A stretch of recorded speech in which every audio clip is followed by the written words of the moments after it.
لم يكن الذين كفروا من أهل الكتاب والمشركين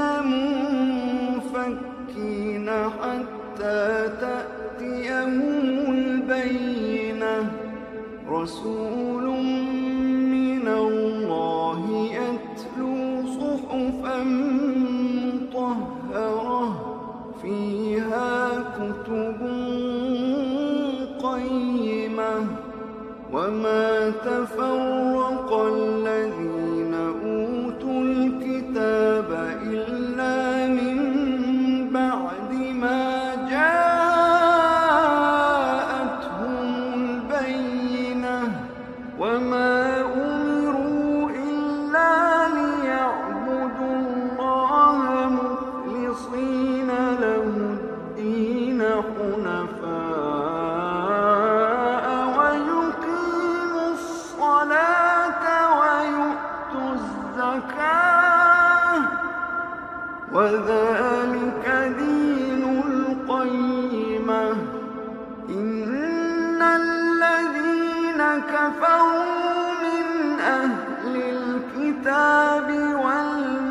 والمشركين في نار جهنم خالدين فيها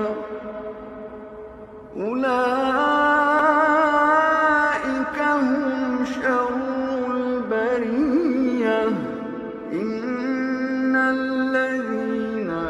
آمنوا وعملوا الصالحات أولئك هم خير البرية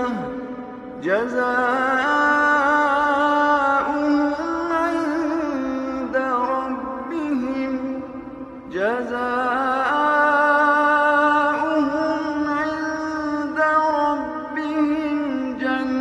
جنات عدن تجري من تحتها الأنهار خالدين فيها أبدا رضي الله